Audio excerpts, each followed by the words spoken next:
the fashions. Billy Joel and Paul McCartney for you. Yeah, there's a double act. Yeah. The posters on my wall. And the clothes. Oh yes, won't go there. No, some no. shocking photographs. Yeah. I'd love to see them. Right, One day, some weather. one day.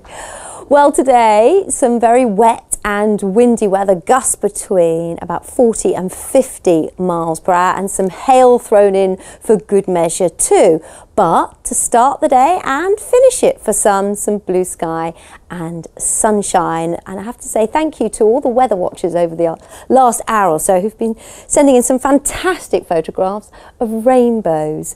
Now, I think over the next few hours we'll see the last of any showers clearing, and then a dry night with not an awful lot of cloud. And that does mean it's going to be another chilly one. We're looking at lows of around 0 to +2 Celsius. So probably some frost and ice in sheltered spots, because it is going to be quite windy still, even though they're easing a little bit. We're still overnight looking at those southwesterlies gusting 30 to 35 miles per hour. So I think out of that wind we could see some patchy ice and frost in places.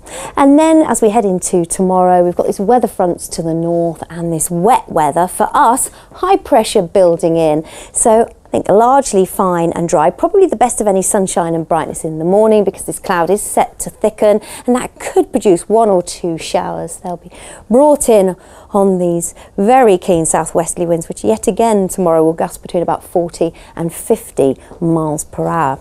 So that's Friday. Saturday, we've got this cold front moving southeastwards over the top of us to start the day, and that means some thicker cloud and some outbreaks of rain. And there's still some uncertainty as to how quickly it's going to clear the extreme south, but elsewhere hopefully a bit of brightness and sunshine coming through.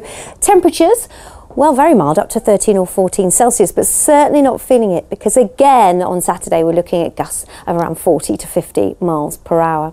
And then Sunday we've got this waggling weather front, and we're not quite sure how far north it's going to waggle, but if it does, many of us could see some rain to start the day, but then like on Saturday it should brighten up, and less windy on Sunday. But then on Monday, more wet and windy weather heading our way, and blustery showers expected on Tuesday, Wednesday and Thursday. And as for overnight lows, after a very cold night tonight, a very mild one on Friday night, many of us staying in double figures, then quite mild on Saturday night before it turns colder again. And that's the forecast. Stuart.